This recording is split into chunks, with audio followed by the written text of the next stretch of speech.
try to do it in English, but sometimes I can maybe in Ukrainian when it will be not so easy. So today is the 29th of January 2014, and the third month of our national resistance have just begun. So we are staying at the main square of Ukraine at Maidan Незалежності for 2 months, and you can speak a bit louder. A bit louder. It's hard because I have a sore throat. I can't speak louder, but I try. So everything began from the students' demonstrations and from those people who were willing to go to European Union.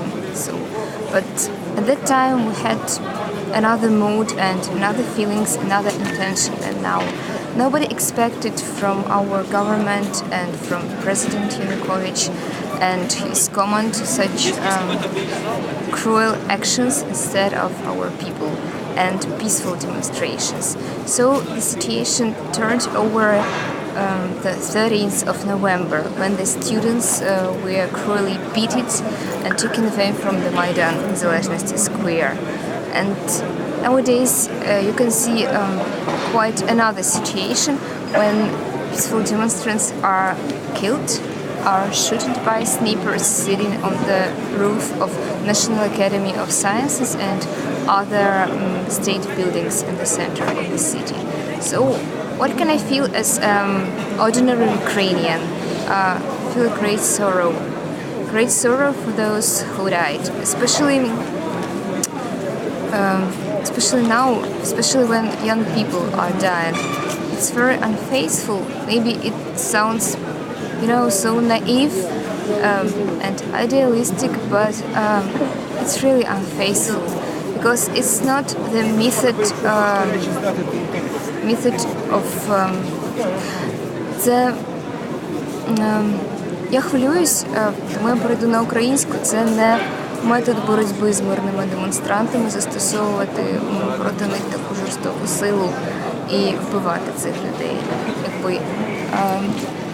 Наша влада не знайшла діалогу з опозицією. І на кому лежить вина? На обох. So they are both guilty, and opposition and our government, because they didn't find the solution.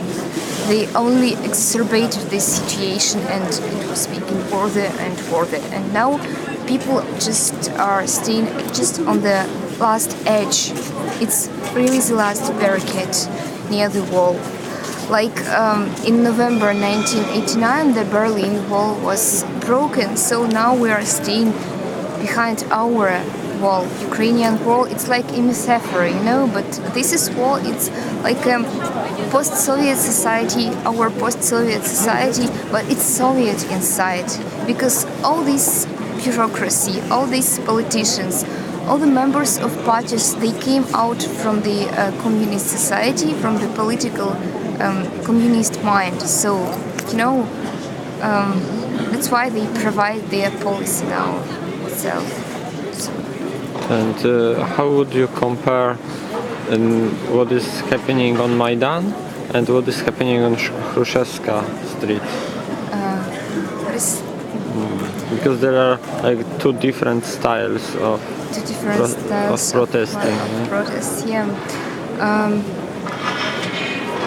But Maidan also was in comparison a little bit like Hrushevskaya on the 11th of December, for example, because I remember this night very clearly, between 10th and 11th of December, when we woke up and saw that Berkut and militia are trying to do something cruel at Maidan. They were staying at Institutskaya Street and Kostyolna Street, and they were trying to use force, to use armament, just to move everything and everybody from Maidan.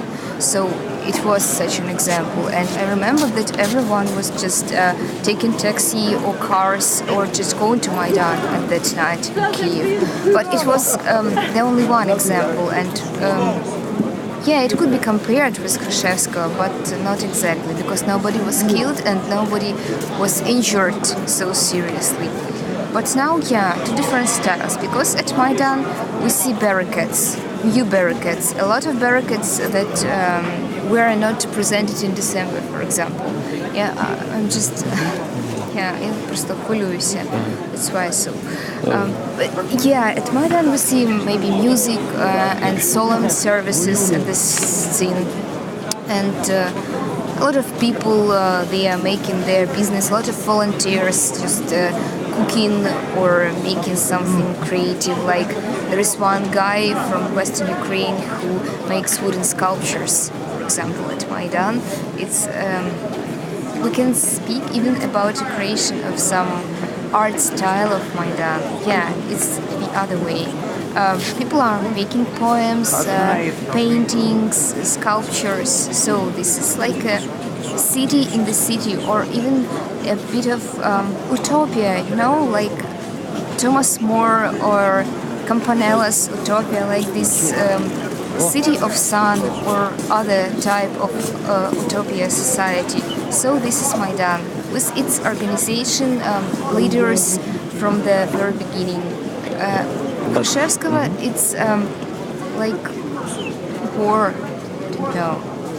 It is very thrilling situation and very exciting and painful, because Khrushchevskaya Street is hard. It really hurts for every normal Ukrainian and for every man standing there at barricades, because they're not singing, you know.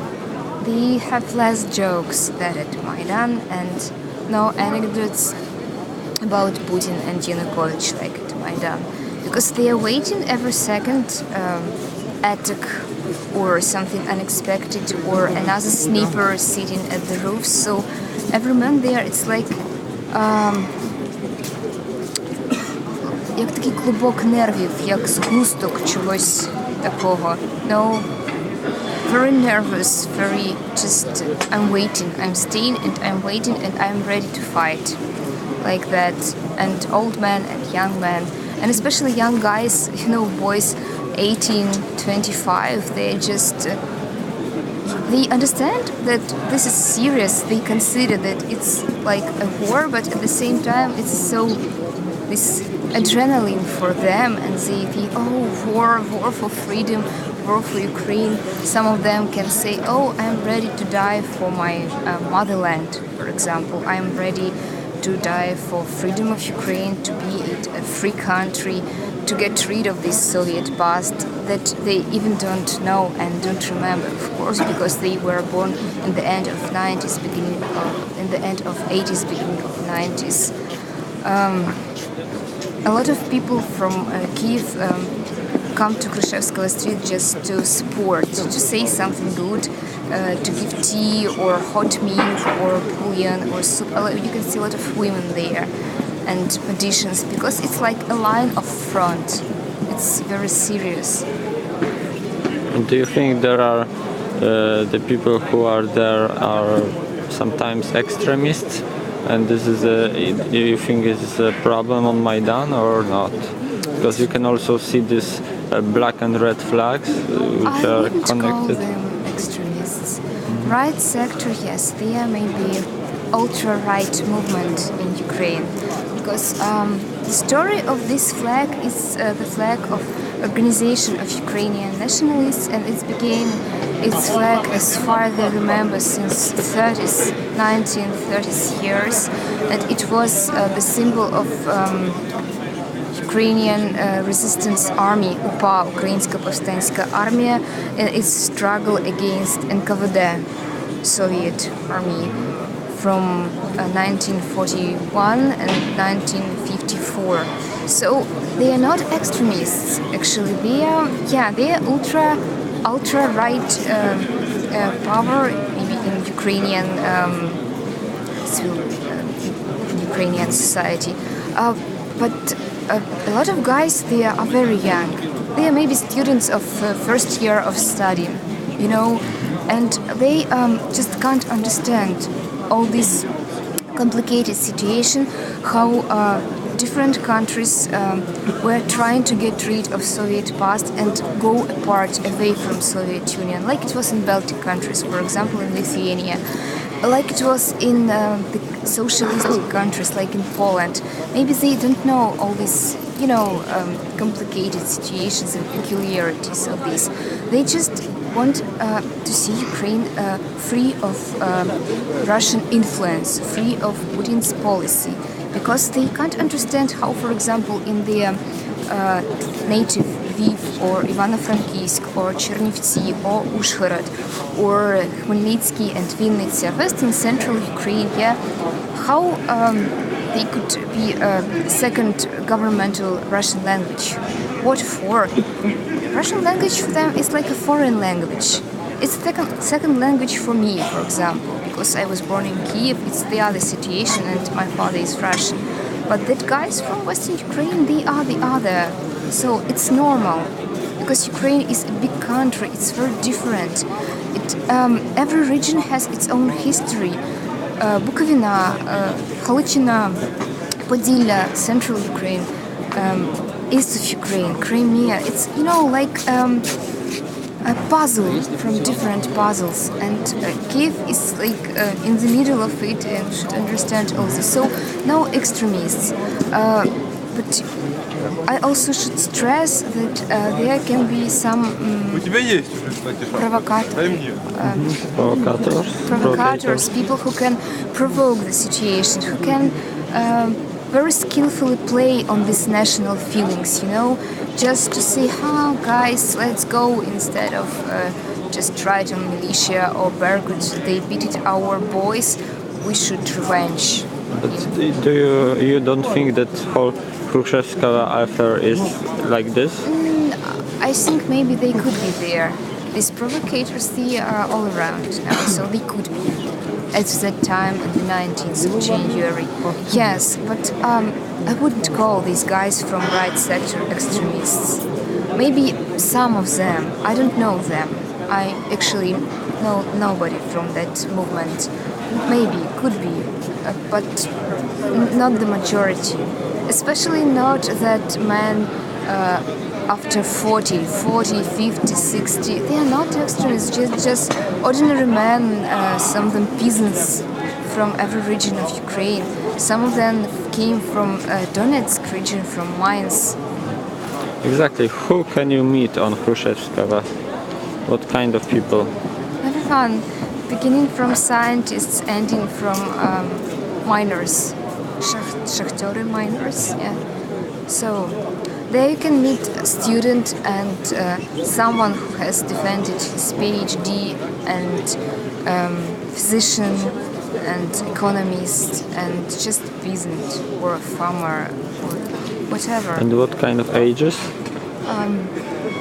From 17, 18 till 65, what I met. So as men, actually, whom I spoke to when I come in with tea, they are to support. And women, again, whatever, beginning from students, from medical students who came from different regions of Ukraine, again, to support and to help, due to their, Hippocrates again. So, and old women. And if not for Khrushchevskaya street and all this thing, do you think that there will be any movement in politics? Because the change of opinion from the government, because the Maidan was standing for 2 months. More. And there was not much, as I suppose, commotion. No, it wasn't. I want to hope. I hope all this time. I want something to change, but I doubt. I really doubt, and there is a situation where you shouldn't be an idealist, and you should see the real situation, because the Party of Regions, they are not politicians, There are very low percent of politicians, because they are businessmen, they are oligarchs, and they are just gangsters. I can't find another word. Robbers, gangsters, whatever. Because a lot of people from Donetsk region, these oligarchs and businessmen, their business is built just on blood, really. all this, I can't.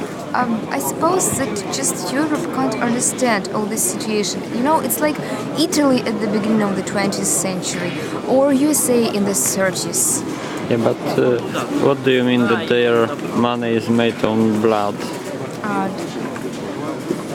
Я маю на увазі те, я просто зараз вже настільки зла, і коли я починаю говорити про партію регіонів, я не можу переключитися на англійську, тому що це неможливо просто. Їхній бізнес побудований на крові, на, наприклад, шахти. В Донецькій області дуже багато нелегальних шахт, нелегальної зарплатні, де люди отримують зарплату не як всі нормальні люди, а в конвертах, наприклад. Дуже багато людей вбивається і про це нікому не кажеться. Ну, наприклад, великий бізнес з'їдає малий бізнес.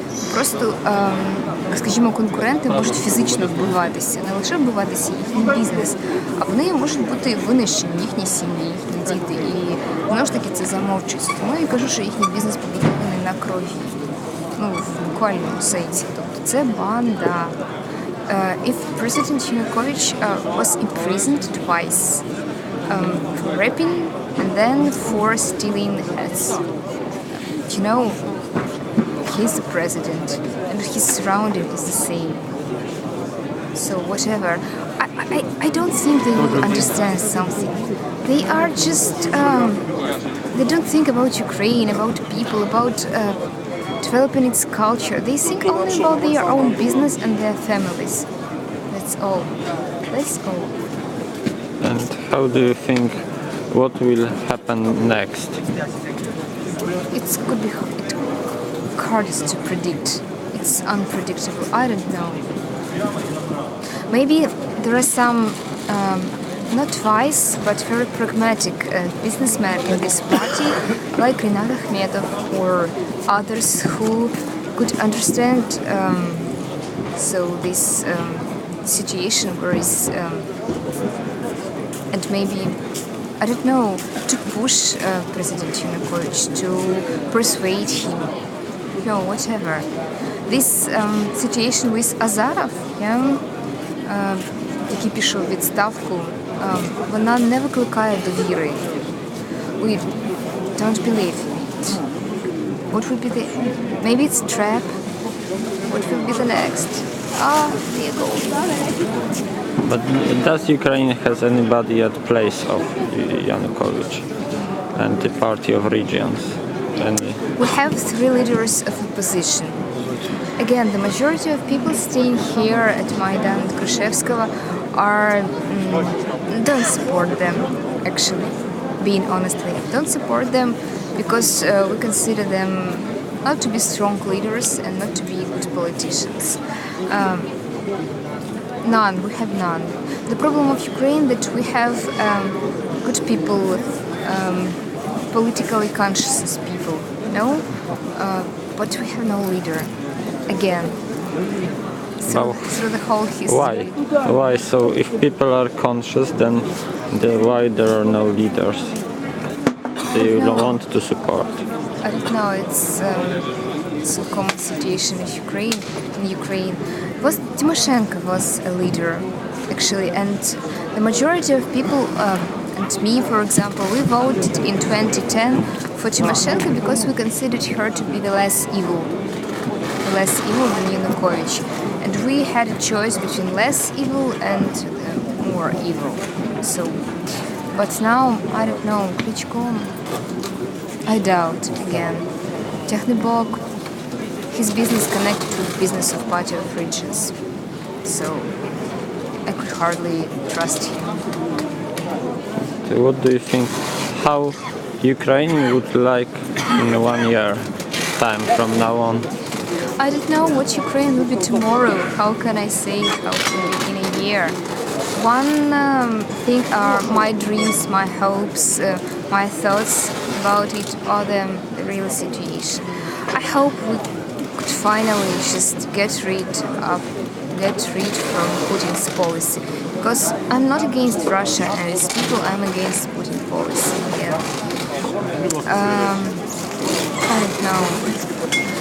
I think we need a new leader. New leader maybe from new leaders of Maidan, new leaders from different cities of Ukraine, more young, whose political past is not connected with Communist Party or Socialist Party. I just wanted to add that in 2004 there was another situation with Orange Revolution when we had high hopes on Yushchenko and high hopes on Tymoshenko. We relied on them and we believed in their words about lustration and about reforms and other. The one thing was happened, a new constitution, parliamentary republic, but Yushchenko did nothing to preserve it. He is the man who is guilty that we have Yanukovych now. When he personally voted at the elections of 2010, he told, "Україні буде соромно за свій вибір." And this was a betrayal, words of traitor. Ukraine will have a sorrow for her choice, so to translate it. Yeah, and that's why now I'm just afraid to rely on somebody and to have hopes about anybody of these leaders, because they are all connected. We need a new face, like, for example, Igor Lutsenko, so this young activist, because he's good, I believe him, because I know him on the demonstrations and protests locally in Kiev here against illegal buildings in the center of Kiev, the historical center. I heard his words. I know him. Actually, I trust him. He's young and he's a patriot, and he's very devoted, to his words. And I could rely, for example, on him. But not for the politicians who discredited themselves and who betrayed the trust. So. Is there a possibility that new leaders would actually arise from Maidan? That Maidan will bring birth to new leaders? Maybe. Actually, yeah, it could be, because Igor Lutsenko is now a famous activist of Euromaidan, and you know that he was kidnapped and beaten, and he suffered from this government, from militia. But not only him, maybe some other young and devoted people. Maybe. Because we need a person who really loves Ukraine, who wants to live there and to do his whatever, business, work and other things there. And who wants to be apart from Russia. Because Ukraine for Russia, it's like a phantom pain, this term in medicine, because we get rid of it in 1991 and still Russia wants to have this, not Russian people maybe, but Russian policy, Russian government and Putin. This Ukraine hurts them. They always say, "Oh, our Crimea, oh, our Ukraine, oh, Russian language, whatever." So now we need to cure ourselves and maybe then to cure Russia. Because I know that there in that country also they have some people who support us, but they so few, very little percent, 0.1%. Can you say just what is all about but Euromaidan? Euromaidan, like a movement, started in the end of December. So firstly they tried to block the palace of Yanukovych in Mazhigirya, Kievska Oblast, Kievska district. And then it became just a huge movement with its own leaders, like artist Sergei Poyarkov and Dmitro Bulatov, who is also kidnapped, and we don't know what is happening to him now. Is he alive or not? And then it was really good Euromaidan because they could forcefully and quickly block some governmental structures, some palaces or houses of Zakharchenko or Yanukovych or Azarov, and it was frightening for them, I suppose. So So what were they actually doing after Maidan? Yeah. They were blocking this, standing with their cars near these governmental houses and their own houses of our political elite, and were blocking maybe whatever, and they were like a night guard of Kiev, trying to preserve ordinary people from titushkas, these acts, and from militia. So they tried to get people from Kiev's Maidan to their house in different regions of Ukraine. So Did they done any aggressive, violent actions? I didn't hear about it. Yeah, because now they are being jailed and trialed, yeah? Yeah. And their leaders, one in prison, one is kidnapped. So for the end, would you like to say something to people who are outside of Ukraine about this? Just some, maybe not very short, but very condensed message. I'm going to say people living in firstly in European Union and first of all in the countries that still don't understand, because I think that people in Great Britain, Germany, France, Spain, Scandinavian countries, they still sleep and don't see the real situation in Ukraine. They have illegal power, illegal government, illegally elected president. So they are robbers, they are a gang, please understand. They are not politicians, they have no political culture, they have no political rights, no understanding of the whole situation. They are just gangsters and oligarchs. And they will not do anything with European Union, any unions, any deeds. So there's no sense to make a deal with a gangster, because it wouldn't work anyway. So we just wait for your understanding, because countries that were under Soviet Union influence, they understand, because Lithuania, I think, understands, as Poland as well. And we have no support from these big countries of European Union, because you're waiting that Yanukovych will do something. He will not. It's a belief in a good king, he's not good. And anything to say to Belarusians? Because I've seen many of them here. Yeah, they came there because what is happening now in Ukraine is yet impossible in Belarus, because they also supported for their freedom and it failed, unfortunately. Unfortunately failed. It is a big myth that they live good, that Lukashenko is good for Belarus and it's good for people. It's not. Again, it's not good. So I'm very grateful, I'm deeply grateful for them to come there to support us, because again they understand. There is one rock band in Belarus, Lapis Trubetskoy. They are abandoned in Belarus because of their songs, because of their political context. And they came to Ukraine and they had their performance there. And there is one song of them, "Не быть скотом," don't be a cattle. No, don't be a cattle, be a man, be a human, be free in your heart and in your mind, and then you will win. So thank you them for their support, and I strongly hope that they will also be free. Now we are fighting not only for our freedom, we're trying to break the wall between the past and the future, because now we are in the middle, and this wall is still Soviet Union, it's still Soviet myth, it's Soviet reality. So, it's like in Orwell's novel 1984, or if you read Orwell, you can see the reality here in Ukraine and in Belarus. So we don't want to live in Orwell's reality.